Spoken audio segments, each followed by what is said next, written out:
universe appears to be 13.8 billion years old. Earth is like 4.5 billion years old. In another 500 million years or so, the sun will expand and probably evaporate the oceans and make life impossible on Earth. Which means that if it had taken consciousness 10% longer to evolve, it would never have evolved at all. Just 10% longer. And I wonder how many dead one-planet civilizations there are out there in the cosmos that never made it to the other planet and ultimately extinguished themselves or were destroyed by external factors. Probably a few. It's only just possible to travel to Mars, just barely. If G was 10% more, wouldn't work really. If G was 10% lower, it would be easy. Like you can go single stage from the surface of Mars all the way to the surface of the Earth, because Mars is 37% Earth's gravity, thereabouts. We need a giant booster to get off Earth. Channeling Carl Sagan. Look again at that dot. That's here. That's home. That's us. On it, everyone you love, everyone you know, everyone you've ever heard of, every human being who ever was, lived out their lives.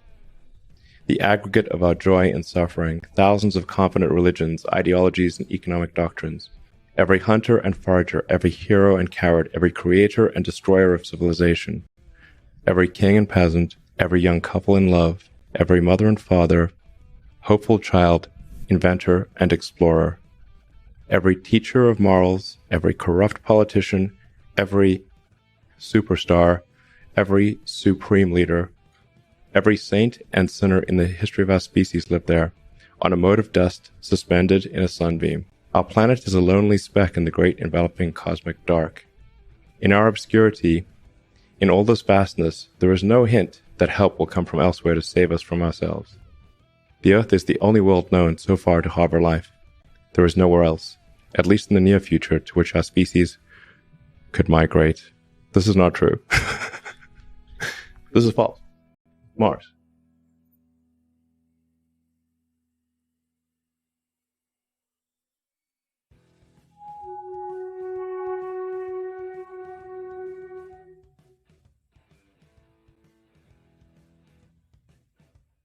We're too subject to natural disasters and our own folly, and if the species is going to survive, we kind of have to escape. It's mostly about the species. I mean, there have been some real doozies of massive meteors and super volcanoes, and the continents moved all over the place, and Earth's been a snowball and super hot.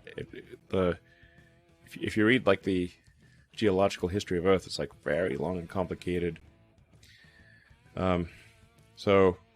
And then there've been so many extinction events, not like just a few.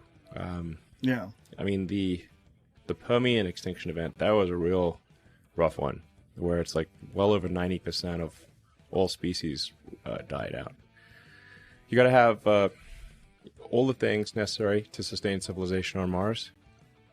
And the reason that the ships from Earth stopped coming could be World War III, or it could be due to a slow decline of civilization. So civilization here on Earth could end with a bang or a whimper.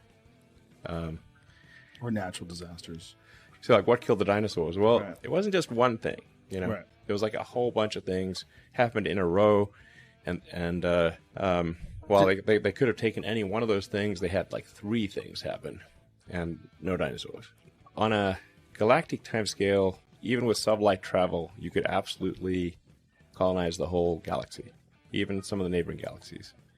So if you said 1 million years and say there's no new physics, could you colonize the galaxy in 1 million years? Absolutely, the entire galaxy. The whole reason I started SpaceX was actually to try to increase NASA's budget. Or at least the way I got interested in space was I tried to figure out why we had not gone to Mars, and then I thought, well, maybe we need to reignite public excitement in Mars. So I initially started off with the idea of doing this like philanthropic mission to send a small greenhouse to Mars, to get the public excited about sending life to Mars. And if we got the public excited, then they would tell their representatives in Congress to increase NASA's budget. That was the goal. But I was no action. It was meant to be a philanthropic thing. a future where we're a space-faring civilization and a multi-planet species is a very exciting, inspiring, awesome future. And in order for that to happen, we've got to dramatically improve the cost of spaceflight, and that's why SpaceX exists, is to try to lower the cost of spaceflight, which we've made some progress in doing, but still I would call out improvements thus far evolutionary, not revolutionary.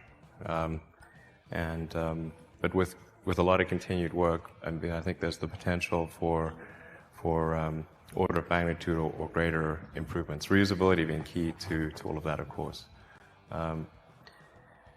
And then hopefully, if we can keep improving the cost of space flight, then eventually, if that trend is in the right direction, it could be leading to a city on Mars, and certainly along the way, a lot of activity in low Earth orbit and the moon, and lots of other exciting things.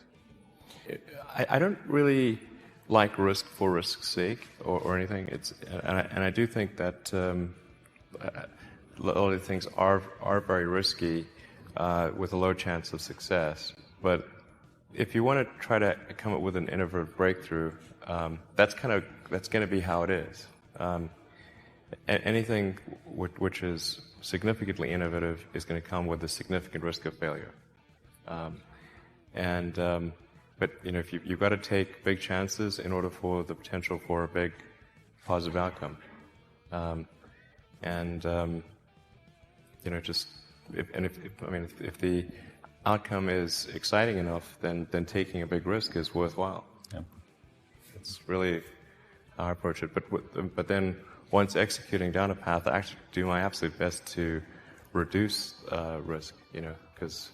Or to improve another way of saying it, to improve the probability of success, because when you try to do something that is very, very risky, that you have to spend a lot of effort trying to reduce that risk as you embark down that path. I mean, when I started SpaceX, I thought the odds of success were very low. I thought we'd most likely fail, but I thought, well, we should give it a try, nonetheless. My interest in the future of humanity is, I guess, as a function of reading a lot of sci-fi and philosophy as a kid, and then just sort of thinking about, okay, what's important to do? Like, why do anything? What's the meaning of life? I came to the conclusion that what we really need to do is make sure that life continues into the future, and particularly conscious life. And in doing so, we'll be better able to understand the nature of the universe.